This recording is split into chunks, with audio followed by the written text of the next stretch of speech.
Han Shu hopes Qin Zhanqian will stay quietly in the residence and avoid trouble, but the third princess is too restless. She sneaks out with Zi Rui to watch a play, only to find a crowd outside. Furious citizens, blaming her for destroying the Dragon Bone, Huayan City's national treasure, chase her, pelting her with rotten eggs and vegetable leaves. Tearful and regretful, Qin Zhanqian feels her actions backfired, leaving her in a worse situation. She visits the three storytellers for solutions, but they're helpless. Dejected, she returns to the residence, enduring another chase until Han Shuo pulls her back. Ling Shi gloats over Qin Zhanqian's plight, but her own misfortune follows. Her family steward reports their mine was struck by lightning and collapsed, trapping miners for over a century. The only escape route connects to Huayan City's fortune vein, but opening it risks destabilizing the city. The owner and officials hesitate, having just lost the Dragon Bone.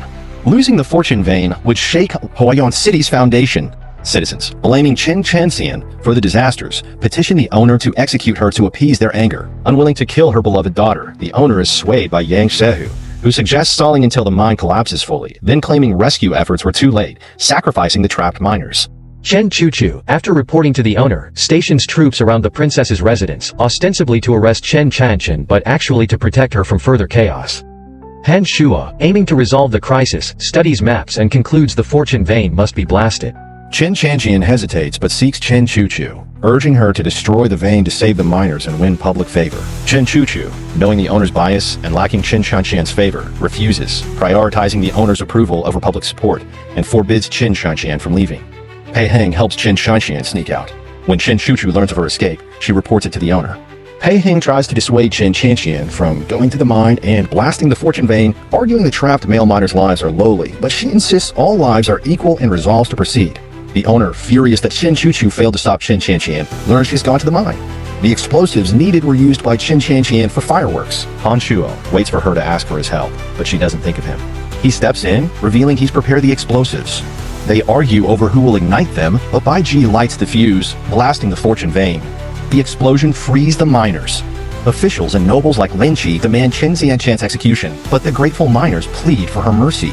Amid the standoff, Qin Zhanqian notices black liquid seeping from the ground, fierce fire oil rarer than black stone, or a heaven-sent treasure. With the discovery of this valuable resource, officials fall silent. The owner, delighted, reinstates Qin Zhanqian's princess title. The citizens' shifting allegiance begin to see her as Huayan City's lucky star. The third princess's heroic rescue is turned into a popular tale, spreading widely and boosting her fame. Han Shuo grows closer to Qin Zhanqian, even kissing her. Lin Qi, struggling with a failing courtesan house and a destroyed profitable mine, faces reduced rations from noble families, fueling her anger and resentment. Pei Heng, breaking tradition, becomes the academy's instructor, a first for Huayan City. Qin Zhanqian encourages him, believing he could become the city's defense commander like his mother. Pei Heng, self-conscious of his male status, doubts he can achieve such a role, as no man has ever held it in Huayan City. With her princess title restored, Qin Zhanqian must face the young owner selection exam, unable to escape it. Pei Heng supports her, believing her popularity makes her a promising future owner, and vows to help her excel. Jealous, Han Shu competes with Pei Heng, both tutoring Qin Zhanqian rigorously. Citizens bet on the exam's outcome.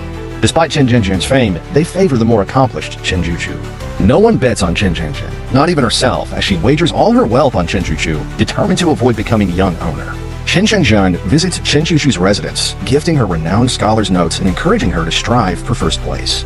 To fool Han Shuo and Pei Heng's inspections, she takes Qin Chuchu's completed test booklets to pass off as her own. Qin Chuchu, touched by her sister's thoughtfulness, regrets her past suspicions, instructing her subordinates to stop criticizing Qin Zhanqian.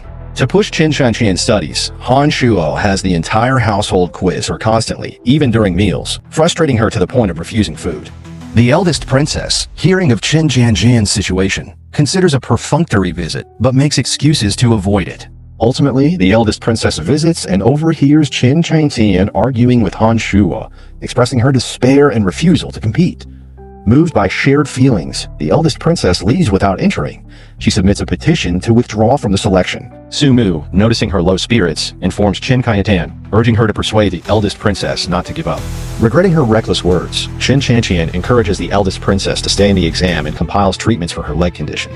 The eldest princess, feeling insulted, rejects the advice and drives Qin Zhanqian away. Qin Zhanqian suggests that despite her medical expertise, fear prevents the eldest princess from treating herself, urging her to try. Unconvinced, the eldest princess expels her. Han Shua apologizes for pushing Qin Shanshan too hard with studies and crafts, 2 wooden puppets to cheer her up. Han Shua, once resigned to his heart condition and short life, credits Qin Shanshan for changing his outlook and is grateful.